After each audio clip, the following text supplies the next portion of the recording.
So yung objective ng fact-finding mission na naset kahapon, one is to establish facts and gather relevant information on the November 15 incident in Canangal, Leyte. To do this, gather testimonies and observation from the people involved.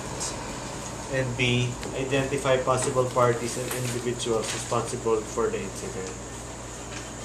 Number 2, to interact with the survivors and families of victims in Leyte and render moral and other possible support.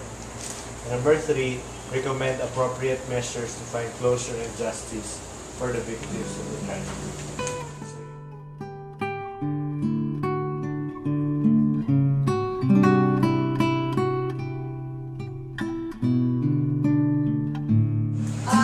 Bale, ang accommodation natin ay sa Medical Arts Building. Tayo ay nasa East Visayas jurisdiction sa UCCP. Sila din yung nag-arrange ng accommodation natin.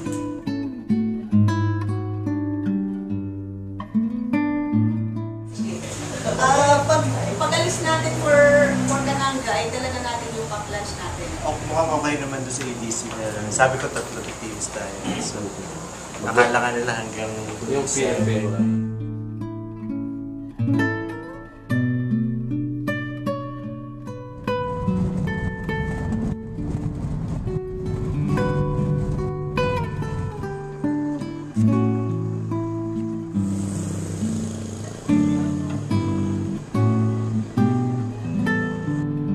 Fred kanya daw, Fred.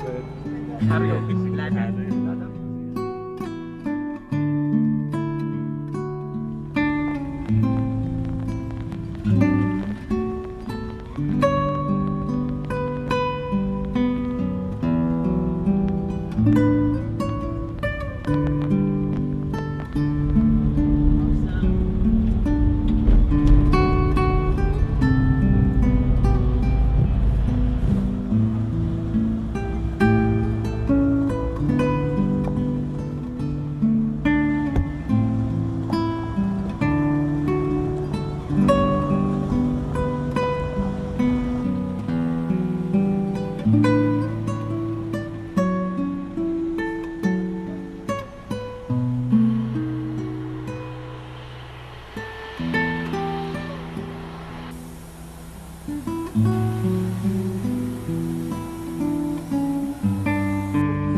Actually, walang tama mula dito sa side na to from the alleged NPA side. Okay.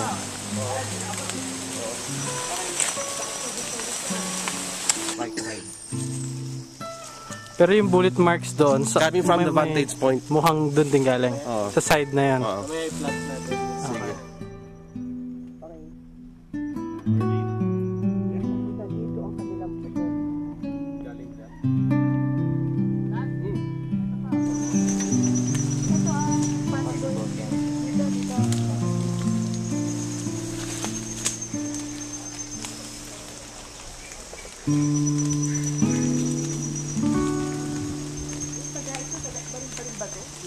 Mula November 26 hanggang 28. Sa ating initial na findings mula sa fact-finding mission ay isang side lang ang pinanggalingan ng mga bala dun sa ating pagpunta sa crime scene, at ito ay isang indication na walang crossfire na nangyari.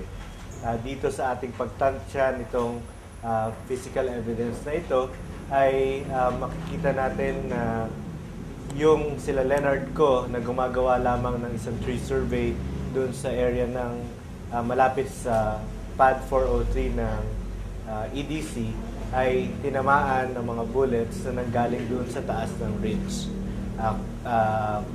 At mula dito, yung ating pagpunta din doon sa mga community na pinanggalingan ng mga dalawang namatay at yung isang survivor, ay nakita rin pa rin natin yung continuous na paghaharas dito sa mga pamilya nitong survivors, pati na rin yung continuous na harassment nitong ng pamilya nila, pati na rin yung state ng mga witnesses na kung saan hanggang ngayon ay may trauma pa rin dun sa nangyari. Meron ba tayong rekomendasyon after itong fact-finding mission?